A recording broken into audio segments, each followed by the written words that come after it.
त्यांनी नुसतं डावलण्याचा प्रयत्न केला। बरेचदा आम्ही जेव्हा इथे मौद्याला आम्ही इथे ग्रामपंचायत लढवल्या, नगरपंचायती पण आम्ही त्यावेळेस पहिली नगरपंचायत आम्ही निवडून आणली।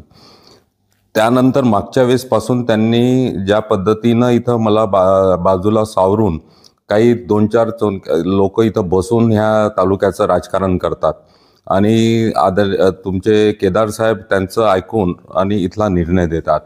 मी त्यांना माझ्या तिकिटीची मागणी केली होती का बा मी मौद्याच्या नगरपंचायतला मी यावेळेस उभं राहते। इथली परिस्थिती पाहून त्यांना म्हटलं का आपण ही सीट काढू शकतो, कारण मला मागचा ग्रामपंचायतपासून नगरपंचायतचा अनुभव आहे।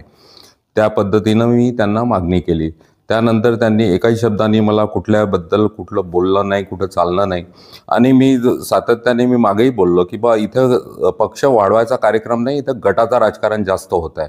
कारण पाहिलं मी की प्रत्येक तालुक्यात किंवा ठिकठिकाणी या लोकांचे 2-4 लोकांचा असा गट चालतो। हा काँग्रेस पक्ष नाही चालवत, हे गट चालवतात आणि त्या पद्धतीने हे काम करतात।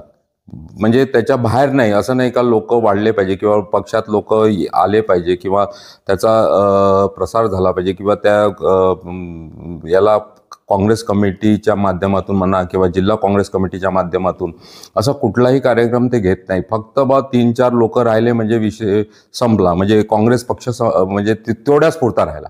त्याच्या व्यतिरिक्त काही नाही, कुठे कुठल्या मिटिंगा नाही तालुक्यात, कुठं काही नाही।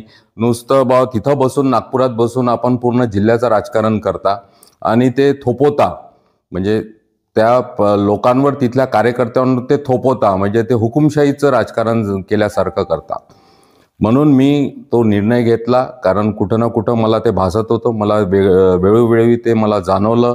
मला त्या अपमानास्पद बरेचदा केलं, कारण मी काम करत असताना तुम्हाला आठवत असेल का आम्ही इथे सगळ्यांना घेऊन काम करत होतो। पहिली ग्रामपंचायत इथे आम्ही बसवली, आम्ही सगळ्यांना विश्वासात घेऊन गेलं। पहिली जेव्हा नगरपंचायत झाली तेव्हाही आम्ही इथले लोकल लोकांनीच ती लढून जिंकून आणली। तेव्हाही बावनकुळे साहेब इथले आमदार होते, मंत्री होते, पण तरी आम्ही ती निवडून आणली, काँग्रेसच्या वाटेला आणली। पण मागच्या वेळेसपासून मागही अशीच गडबाजी केली त्यांनी आणि काँग्रेस हारली। यावेळेसही त्यांना इथली परिस्थिती सांगितली, खासदार बर्वेजींना सांगितली, केदार साहेबांना, पण त्यांच्याकडे त्यांनी दुर्लक्ष केलं।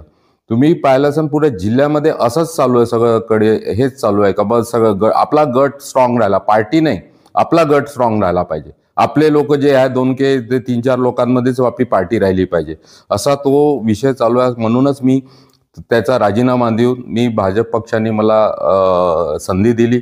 मला आजच मी नगराध्यक्षासाठी मी अर्जही केला आहे।